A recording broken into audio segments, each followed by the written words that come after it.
Ok, listo. Perdón, aquí me disculpo por el tiempo que me fui, pero es que aquí está cayendo en rayería y parece que el internet se cayó por unos momentos. Entonces, cualquier cosa, si ven que me desconecto, es nada más por eso.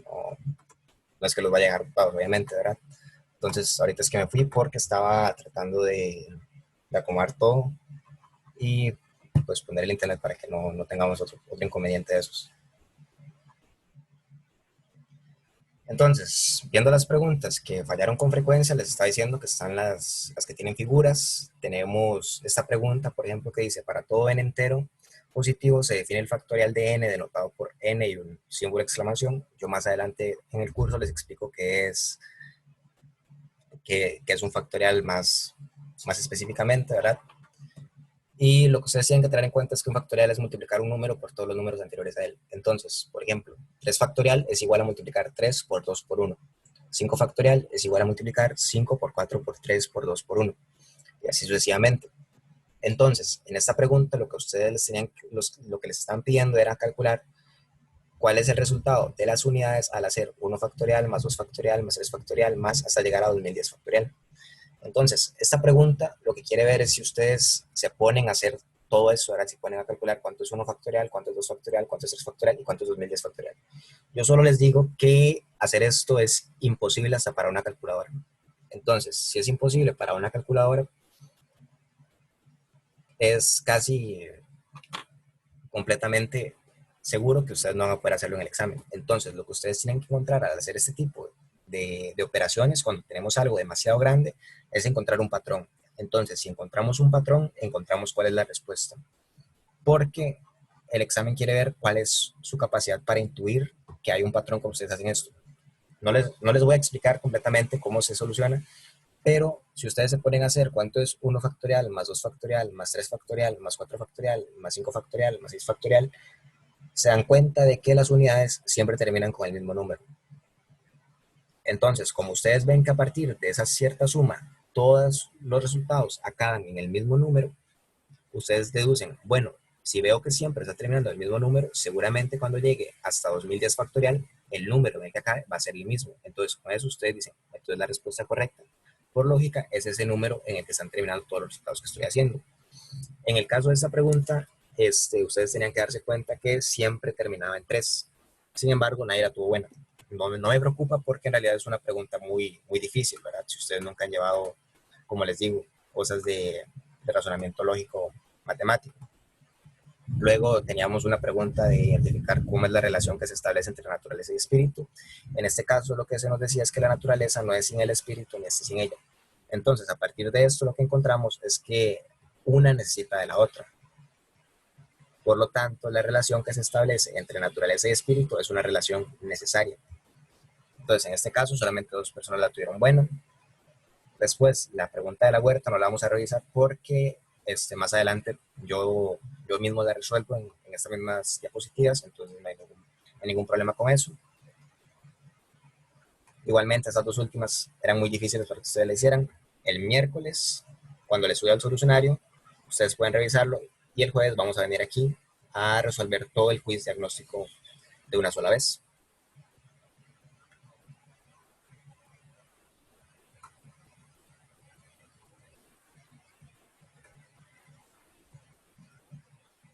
Entonces, por ejemplo, tenemos esta pregunta que dicen que la historia se repite, pero lo cierto es que sus lecciones no se aprovechan. De acuerdo con el texto anterior, se puede afirmar con certeza que entonces nosotros tenemos que ir viendo qué es lo que nos dice el texto. Lo que dice el texto es que si la historia se repite porque sus lecciones no se aprovechan. Entonces, lo que nosotros tenemos que intuir de esto es que si nosotros aprendiéramos de las lecciones que nos da la historia no tendría por qué repetirse. Entonces, si nos quedamos solo con esa idea principal del texto y nos vamos a ver las opciones que tenemos, la primera dice, los seres humanos aprenden de sus errores. Eso no es cierto porque nos están diciendo que las lecciones no se aprovechan. Entonces, descartamos por completo la opción 1. En la opción 2 dice, toda experiencia permite que la historia se repita. Eso es completamente lo contrario de lo que dice el texto. El texto dice que si las lecciones se aprovecharan, la historia podría cambiar. Entonces, no toda experiencia permite que la historia se repita, pues si se aprovecharan sus lecciones, la historia no tendría por qué repetirse. Luego la tercera opción dice, las experiencias siempre dejan buenas enseñanzas. Esto es completamente salido del texto. Si ustedes ven algo, siempre hay una respuesta, por decirlo así, que la abuela con respecto a las otras. Entonces, cuando ustedes identifican que hay una como esta que dice que las experiencias siempre dejan buenas enseñanzas, lo que tienen que hacer es descartarla de una vez, ni siquiera tienen que perder tiempo analizándolo con respecto al texto. En la cuarta opción tenemos que la historia se alimenta de los errores que se cometen.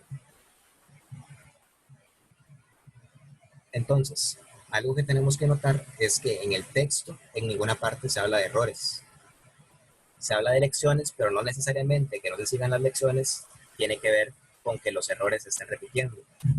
Entonces, eso es una deducción que ustedes hacen sin estar siguiendo lo que dice el texto.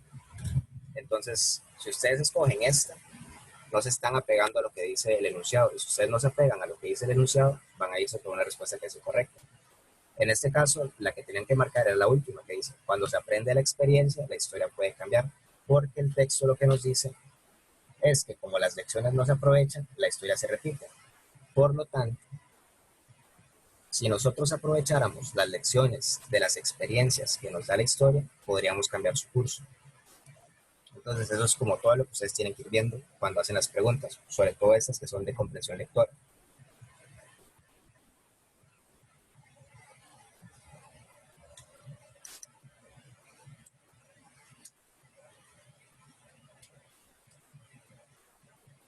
Entonces, viendo ahora lo que es una pregunta de secuencias con las figuras, ¿verdad? Que esta también venía en el diagnóstico. Lo que tenemos que ver es cómo va cambiando cada casilla. Entonces, lo que ustedes tenían que darse cuenta, por ejemplo, en la primera fila, es que esta casilla tiene 3 bolitas. Bueno, 4 bolitas. Entonces, la que sigue tiene nada más 3 bolitas. Entonces, ustedes dicen, bueno, aquí había 4 y aquí hay 3. Parece que se le fue una. Y aquí empezamos teniendo 5 y terminamos teniendo 3. Entonces parece que cada casilla hacia la derecha le quita una bolita a lo que teníamos anteriormente. Entonces aquí teníamos 5, aquí tendríamos 4 y aquí tenemos 3. Aquí tenemos 4, aquí tenemos 3, aquí tenemos 2. Entonces, si seguimos ese mismo patrón, nos damos cuenta de que aquí tenemos 6. Entonces, aquí tendríamos 5 y aquí tendríamos 4. Tenemos que buscar cuál respuesta tiene 4 bolitas.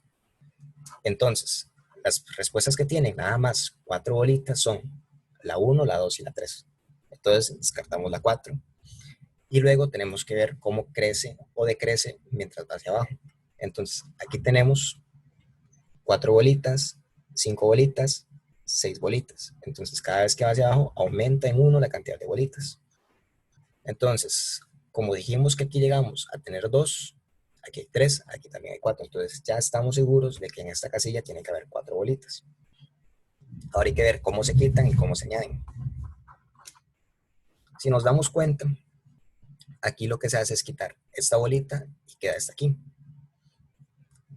Y para abajo lo que se hace es añadir una abajo a la izquierda. Ven que se añade una aquí abajo a la izquierda y después se añade otra abajo a la izquierda. En este caso, seguramente lo que quedó aquí era esta bolita y después se añadió una bolita aquí abajo. Entonces, en la siguiente casilla, lo que se añadiría es una bola abajo a la izquierda. Entonces, tendríamos que buscar una que tenga una bola aquí abajo, junto con estas 3 que están ya puestas. Entonces, la única opción que calza es la opción 1. Ven, entonces, lo único difícil de esta pregunta es identificar cuál es el patrón que están siguiendo las casillas. Y una vez que ustedes identificaron el patrón, ya nada más tienen que usar la lógica para decir, bueno, entonces la única que podría calzar es la opción 1 y la marcan como correcta. Igual esas preguntas requieren de bastante práctica para que ustedes las puedan hacer más rápido, porque si no, pues es normal que las fallen. Incluso yo a veces podría llegar a fallarlas porque son preguntas que uno nunca sabe qué patrón le pueden poner. Esa que ya la habíamos analizado antes, ¿verdad? Y ahora vamos a empezar a ver algunos ejemplos de problemas que yo les voy a poner a ustedes para que resuelvan van a tener más o menos, qué sé yo, 2 o 3 minutos para que escriban sus respuestas y a partir de eso yo les voy a decir cuál es la respuesta correcta y les voy a poner también cuál es el procedimiento para resolverlo.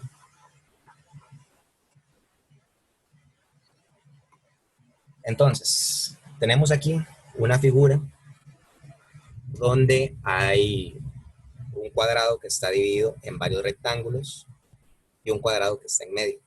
Entonces, lo que nos preguntan es cuál es el área de todos los rectángulos que están sombreados. Y tenemos 5 opciones. Entonces, yo les voy a dar a ustedes unos 3 minutos para que piensen y analicen, aunque sea bateando, y escriban cuál piensan que es la respuesta correcta. Y después de eso yo les voy a proponer cuál es la solución que a mí me gustaría que hicieran o que podrían pensar al momento de estar haciendo el examen. Entonces, 3 minutos a partir de ahora.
Ok, para resolver esta pregunta, lo que ustedes tienen que notar es que la figura que tenemos, ¿verdad?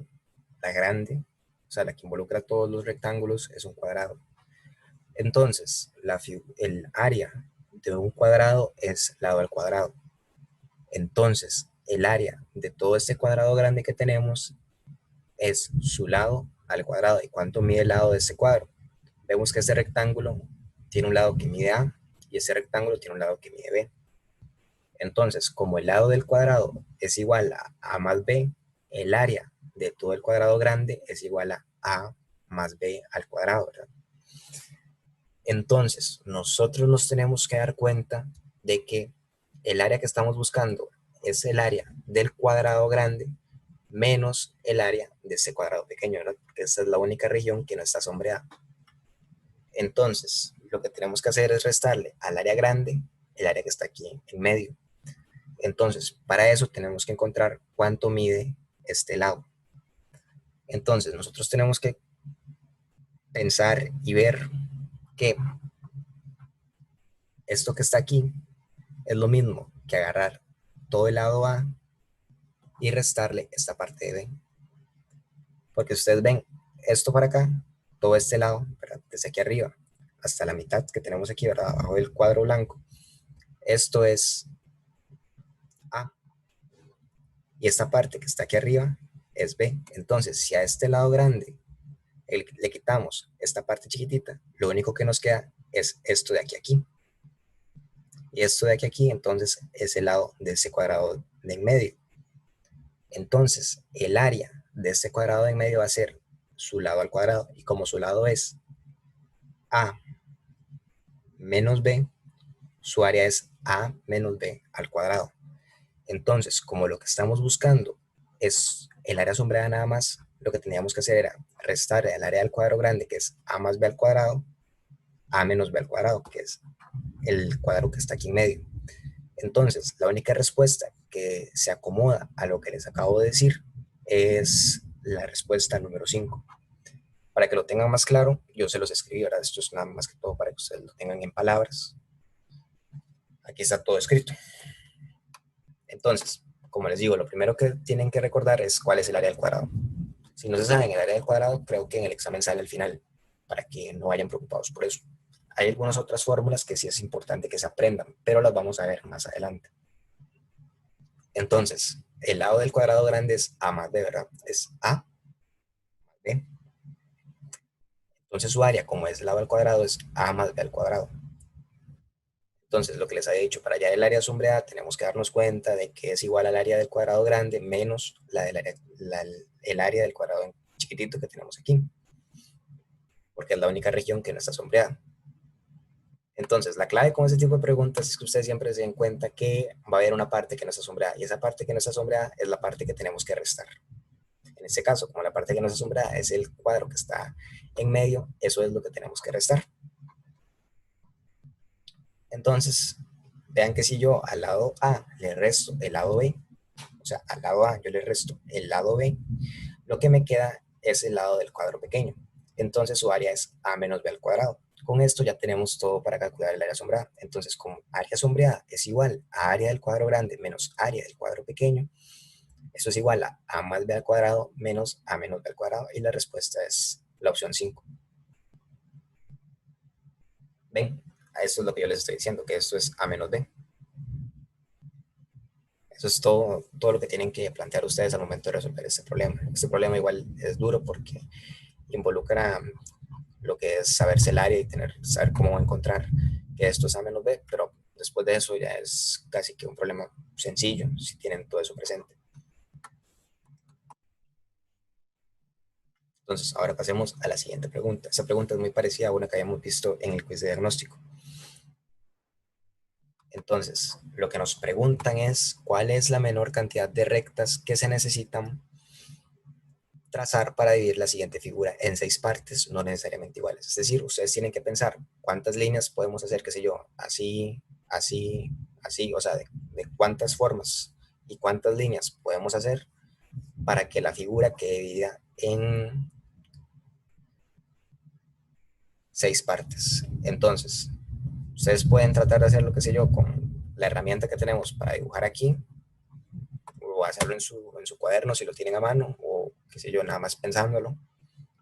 Entonces les voy a dar 3 minutos para que piensen cuántas líneas necesitarían hacer ustedes para que la figura que se nos muestra quede dividida en 6 partes que no son necesariamente iguales. Entonces, estos minutos a partir de ahora.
Ok, con ese tipo de preguntas, lo que yo les recomiendo es que siempre traten de ir descartando las menores primero. Por lo general, en esas preguntas, siempre la opción que tiene menos posibilidades es la correcta. En este caso, la que tiene menos posibilidades es 2. Entonces, primero tenemos que probar si con 2 líneas podemos hacer que esta figura quede dividida en 6 partes que no sean necesariamente iguales.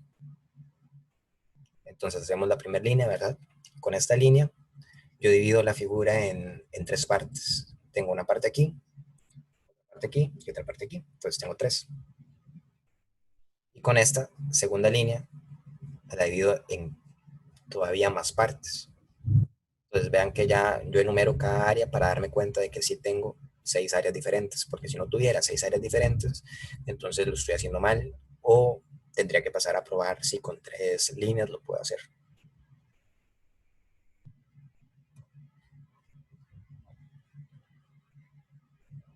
Entonces ven, con 2 rectas que ustedes dibujen, podían dividir la figura en 6 partes que no son necesariamente iguales. Aquí lo que tienen que hacer es agudizar mucho el ojo, ¿verdad? Saber cómo trabajar con las líneas, darse cuenta de que ustedes la línea la pueden hacer desde aquí hasta aquí, que nada se los impide, y después tratar de buscar otra línea que vaya de arriba hacia abajo que me logre conseguir otras 3 regiones diferentes, que no sean las mismas que ya tengo, ¿verdad? Entonces sí, con que ustedes hagan 2 líneas, ya pueden dividir esta figura en seis partes que no son exactamente iguales.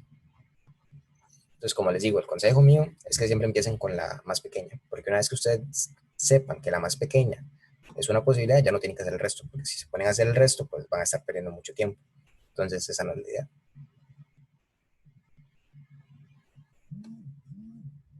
Ven, esto es lo que les acabo de decir, ¿verdad? Siempre intenten probar con el menor número de posibilidades para ir descartando. Es lo mismo que si ustedes empiezan. También podrían verlo de forma al revés, ¿verdad? Podrían empezar probando con 3 y si yo veo que con 3 se puede, tengo que descartar que con 2 no se pueda, porque si con 2 se puede, entonces ya sabemos que la respuesta no es 3, sino que es la 1, que es 2. Entonces, para que lo tomen muy en cuenta. Ahora, esa era una pregunta que estaba en el quiz, muy parecida a la otra. Como les digo, primero empiezan con la que tiene menores posibilidades, que en este caso es la que tiene 2 colores, y tenemos que ir llenando o pintando esa estrella de forma que cada triángulo tenga un color diferente al que está a la par de él. Entonces, yo le empiezo a poner así, ¿verdad? Digamos que es un color 1 y un color 2. Entonces, le pongo a este color 2. Sé que el que esté abajo de él no puede ser igual a un color 2, entonces le pongo color 1. A este de la par, a los dos que están a la par del 1, les tengo que poner 2. Entonces, tengo aquí un 2 y aquí otro 2. A la par de este 2 solamente puede haber unos. Entonces, tenemos un 1 aquí, un 1 aquí y un 1 aquí. También es importante que ustedes se den cuenta que los que están pegados nada más por una esquina no cuentan, porque eso no es un lado, es nada más una esquina. Entonces, tenemos este 2, tenemos aquí este 1, aquí tenemos que poner un 1, a la par del 1 solamente puede haber 2, entonces tenemos un 2 aquí y un 2 aquí, a la par del 2 solamente puede haber unos, entonces tenemos el 1 aquí y el 1 aquí, y a la par de ese 1 solamente puede haber un 2, entonces tenemos el 2 aquí. Por lo que la respuesta correcta es que el menor número de colores que se debe usar para pintar la figura adjunta, para que los dos triángulos adyacentes tengan diferente color, es 2 colores. Con 3 colores también se podría hacer, ¿verdad? Con 4 igual y con 5 igual, pero como nos piden hallar el mínimo, probamos siempre primero con la que tiene menos posibilidades.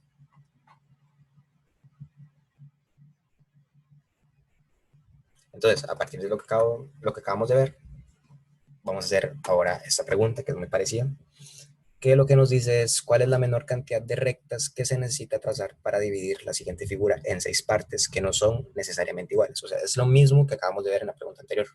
Entonces les voy a dar 2 minutos para que ustedes piensen. Prácticamente yo ya les di la respuesta. Y ahorita vemos cuál es la opción correcta.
¿verdad? Como les había dicho, por lo general, la respuesta a este tipo de preguntas es la que tiene menos posibilidades. Entonces, en este caso, intentamos primero probando con la opción uno, que es trazar dos líneas, para ver si con dos líneas podemos dividirla en 6 partes que no sean necesariamente iguales.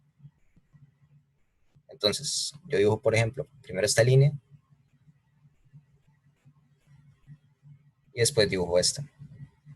Y con eso consigo dividir la figura en 6 partes iguales. Bueno, 6 partes que no son iguales, perdón. Entonces tengo esta de aquí abajo, esta que está aquí, esta que está aquí, con eso tengo 3. Tengo este pedacito que está aquí, son 4. Tengo 5 y con este tengo 6. Entonces, ya como probé que con dos líneas se puede dividir la figura en 6 partes que no son necesariamente iguales, ya no tengo que hacer nada más, porque este es el mínimo que me están dando. Entonces, como ese es el mínimo que me están dando, ya no tiene sentido seguir probando con 3, con 4, con 5. Entonces, como ya tengo eso listo, pues ya sé que la respuesta correcta es la opción uno. Y aquí lo que les he dicho, ¿verdad? Que casi siempre el número menor es la opción correcta. Ahora, con esas preguntas, esta es acerca de probabilidad. Entonces, esta no les voy a pedir que la hagan porque es un tema que ustedes todavía no han visto. Y aparte de que probabilidad es poco tedioso, entonces prefiero verlo cuando estemos dentro del tema en sí, que es más adelante en el curso. Entonces, la pregunta que nos hacen es, considere la siguiente tabla con información sobre 3 grupos de personas, donde P representa la probabilidad de que al escoger una persona al azar del grupo, el seleccionado sea un hombre. Entonces, hay que tener en cuenta cómo se saca una probabilidad.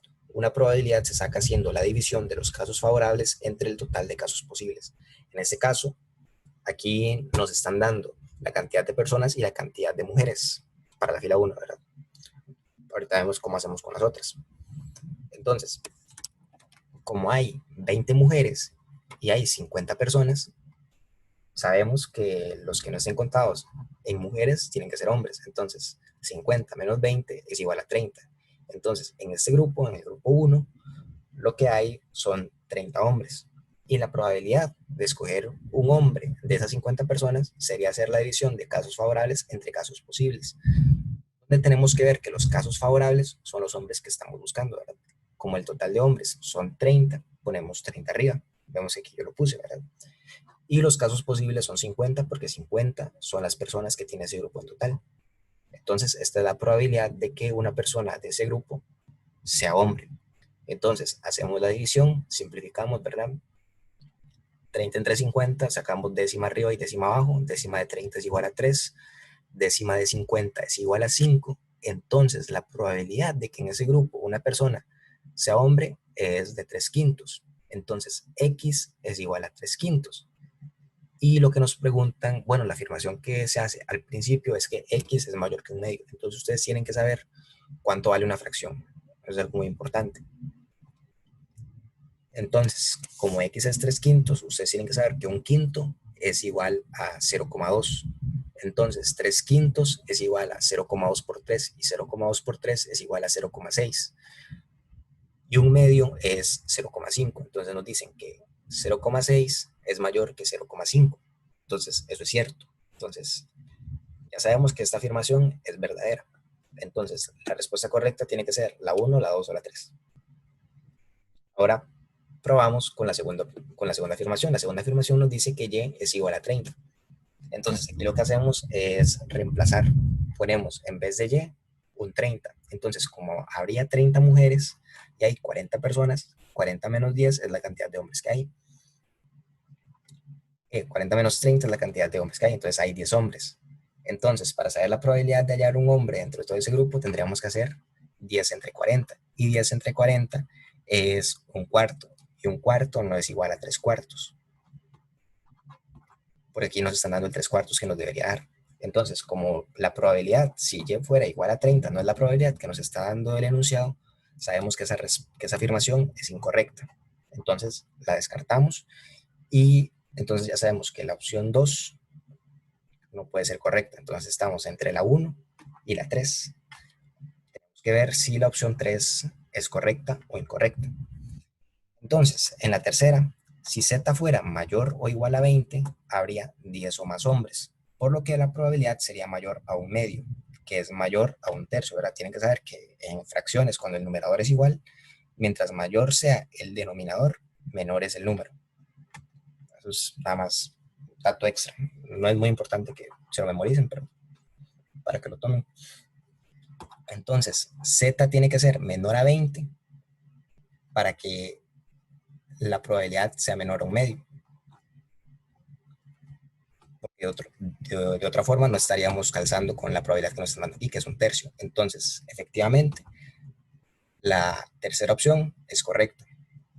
Entonces, como la tercera opción y la primera son correctas y la 2 demostramos que era falsa porque nos da 10 entre 40, que no es igual a 3 cuartos, sabemos que las únicas verdaderas son 1 y 3. Y la respuesta que tiene 1 y 3 es la opción 3. Entonces, eso es todo lo que tienen que hacer, ese tipo de preguntas. Igual, como todavía no hemos visto probabilidad, no es muy importante, pero igual para que vayan sabiendo más o menos cómo se hacen ese tipo de problemas y que no sean tan sorprendidos cuando estemos ya viéndolo después en el curso. Ahora, esas preguntas ya las van a empezar a hacer ustedes. Estas son preguntas de la práctica del examen de admisión del AUCR. Las anteriores eran un poco más difíciles porque son del TEC. Entonces, con esas ustedes van a ver que hay un poco de diferencia en lo que es la dificultad. Así que la pregunta que tenemos aquí dice, Gabriel, Elena, Ignacio y Susana se reunieron para realizar una carrera de velocidad. Si al final de la carrera sucedió que Gabriel llegó a la meta antes que Susana, Elena llegó a la meta antes que Ignacio y Gabriel llegó a la meta antes que Ignacio, entonces no es posible que, y tenemos 5 opciones. Entonces traten de buscar cuál de estas no es posible a partir de las premisas que les acabo de leer. Entonces van a tener 2 minutos a partir de ahora.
Y verán, en esta pregunta tenemos que ver cuál no es posible. Entonces, si nosotros usamos de un solo la lógica y no nos ponemos a analizar bastante, llegamos a que la respuesta correcta es que es imposible que Gabriel llegara a la meta de tercero, porque son cuatro personas y nos dicen que Gabriel le ganó tanto a Susana y a Ignacio. Entonces, si son cuatro personas y usted le ganó a dos que estaban corriendo, entonces usted no puede quedar ni de cuarto ni de tercero.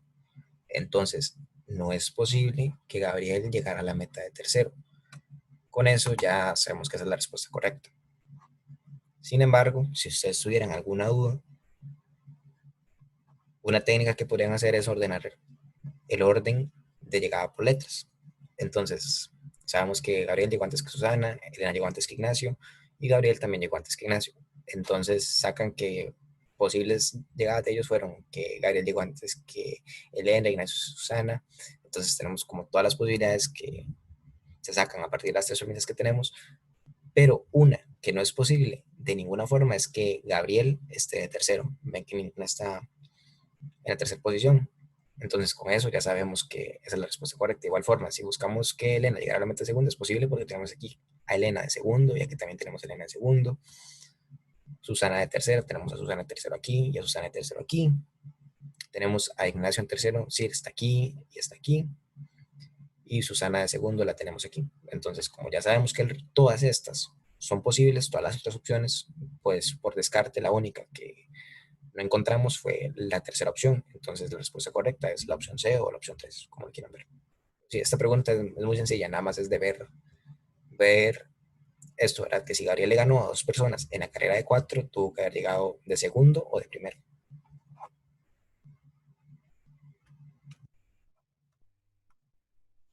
Ahora, esta es otra pregunta también muy común, que lo que nos dice es que en una librería hay dos cajas con lapiceros. Tenemos la caja G y la caja S. La caja G solamente tiene lapiceros de la marca G y la caja S solo tiene lapiceros de la marca S. Cierto día se sacan 15 lapiceros de la caja G y se depositan en la caja S. Luego se revuelven todos los lapiceros que están en la caja S y se sacan de esta 9 lapiceros que se depositan en la caja G.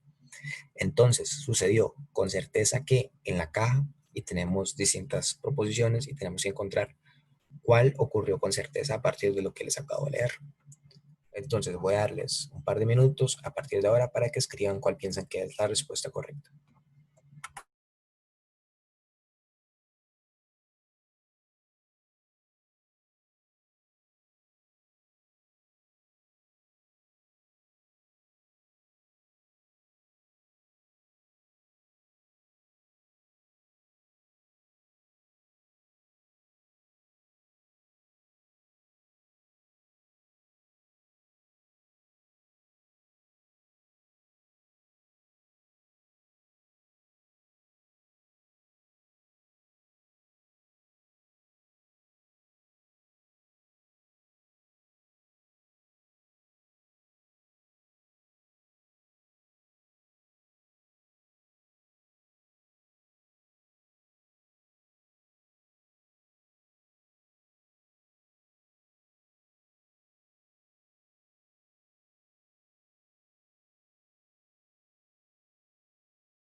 Ok, aquí igual, si ustedes usan la lógica, pueden llegar a la respuesta correcta sin necesidad de perder mucho tiempo.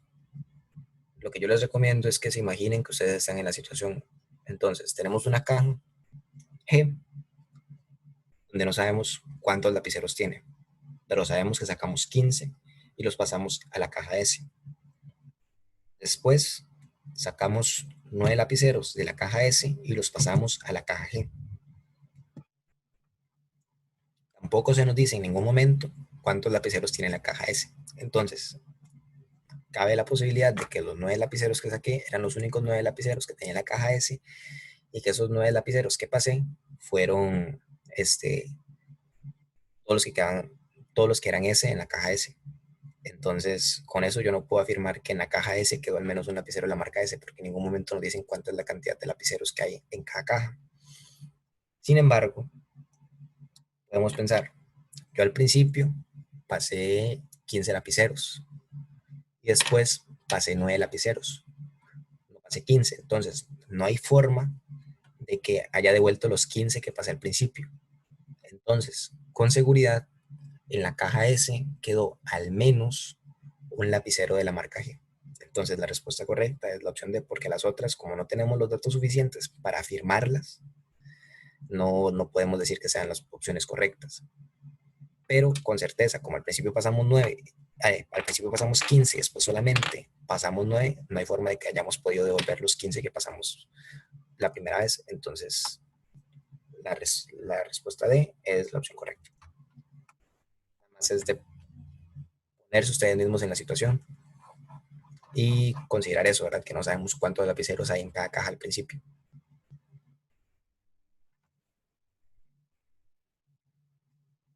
Entonces yo aquí les escribo la respuesta para que ustedes la tomen en cuenta, puedan leerla cuando estén repasando y todo ese tipo de cosas. Ahora vamos a ver una pregunta que es más de análisis matemático, que dice, una botella de agua tiene un agujero por el cual cada hora se pierde la mitad del volumen total contenido al inicio de esa hora. Si en cierto momento la botella tenía 600 mililitros de agua, ¿cuánta agua tendría 4 horas después? Entonces, ustedes tienen que imaginar que al principio tienen los 600 mililitros y a partir de lo que le están diciendo, que cada hora usted va perdiendo la mitad de lo que tenía al principio, hallar cuánto va a tener dentro de 4 horas. Entonces, eso es todo. 2 minutos a partir de ya.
Entonces, en esta pregunta tenemos 600 mililitros de agua al principio y tenemos que calcular cuántos va a haber dentro de 4 horas. Entonces, cuando pasa la primera hora, vamos a tener la mitad de lo que teníamos al principio. Entonces, la mitad de 600 es 300. En la segunda hora vamos a tener la mitad de 300. Entonces, la mitad de 300 es 150. En la tercera hora vamos a tener la mitad de 150. La mitad de 150 son 75. Y en la cuarta hora vamos a tener la mitad de 75. Y la mitad de 75 es 37.5. Entonces la respuesta correcta es la opción B. Eso era todo lo que tenía que hacer. Es una pregunta muy difícil, pero igual es buena para irnos introduciendo, ¿verdad? Lo que son las preguntas de matemática. Pues ven, aquí tenemos una hora cero, donde tenemos 600 mililitros, una hora donde tenemos 300, después la mitad 150, la mitad 75 y la mitad 75 es 37.5. Aquí lo único que se nos podría dificultar es saber cuánto es la mitad de 75, pero vemos que es la única posibilidad, ¿verdad? Igual 35 por 2 es 70, entonces un número muy cercano a 35 tiene que ser la mitad de 75, entonces el único que se acerca a 35 es 37.5, en caso de que no supieran cómo sacar la mitad de 75, ¿verdad? Entonces, ahora tenemos una pregunta donde tenemos que buscar cuál de las afirmaciones que tenemos aquí arriba hace o hacen que el texto principal sea falso. Ese es el texto principal. Entonces, el texto principal lo que dice es, si alguien sabe andar en bicicleta es porque ha pasado por un proceso de aprendizaje durante el cual pueden ocurrir muchas caídas. No obstante, llega el momento en el que el aprendiz es capaz de mantener un equilibrio activo. Y tenemos que analizar las afirmaciones que dicen, 1. El aprendizaje no requiere de tiempo. 2. En todo aprendizaje pueden ocurrir equivocaciones. Y 3. Algunos procesos de aprendizaje no tardan mucho tiempo en completarse. De las anteriores afirmaciones, ¿cuáles hacen que el texto principal sea falso? Entonces, tenemos aquí todas las opciones. Voy a darles un par de minutos para que lo piensen y escriban cuál piensan que es la respuesta correcta.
Ok, entonces analizando las afirmaciones que tenemos, la primera nos dice el aprendizaje no requiere de tiempo.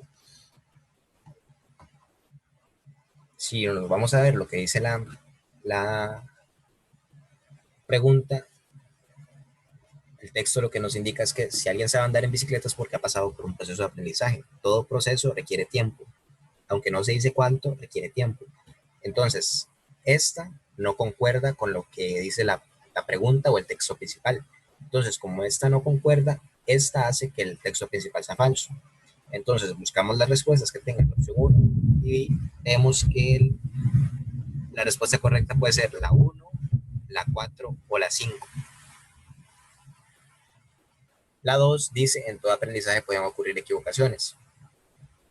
Y el texto principal dice, es un proceso de aprendizaje durante el cual pueden ocurrir muchas caídas. Entonces, decir que en todo aprendizaje pueden ocurrir equivocaciones se adecua a lo que dice el texto principal. Entonces, esta no hace que sea falso. Entonces, las respuestas que tengan la opción 2 son incorrectas. Entonces, descartamos la 2, que ya la habíamos descartado antes, y descartamos también la 4. Ahora tenemos que ver si la 3 también hace que el texto principal sea falso.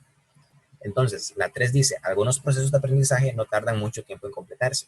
Como en ninguna parte del texto se habla de que el proceso sea lento o sea rápido, esta tercera afirmación no hace que sea falso o hace que sea más verdadero. Esta no la afecta, porque en ningún momento se habla de cuánto tiene que durar.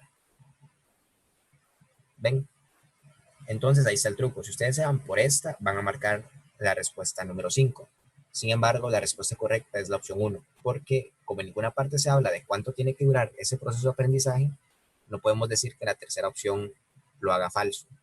Entonces, nada más con que ustedes se den cuenta de eso, ya saben que la única que se contradice con el texto principal es la opción 1. Entonces, es la única que hace que el texto principal sea falso. Por lo tanto, la respuesta correcta es la opción A.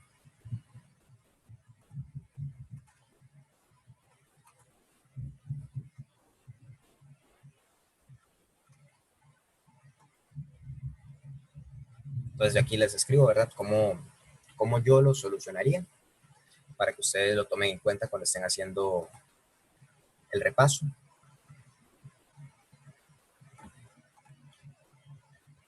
Ahora pasamos a la última pregunta que vamos a ver hoy, porque ya se nos está yendo la hora y media.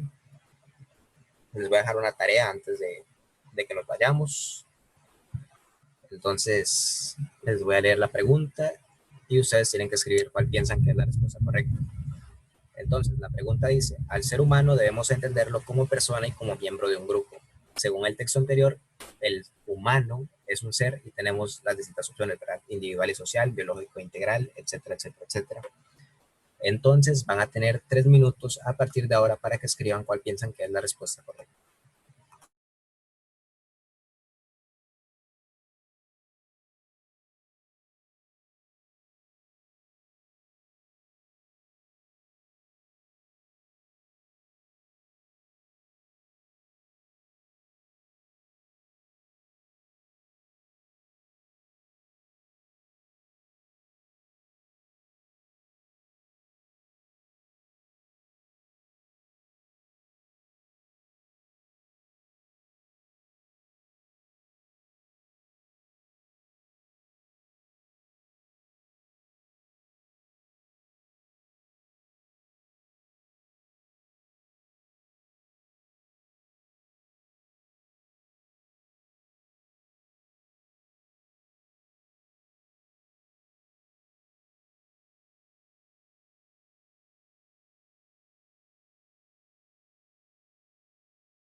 entonces aquí lo único que tenemos que hacer es encontrar cuál de esa combinación de palabras, es decir,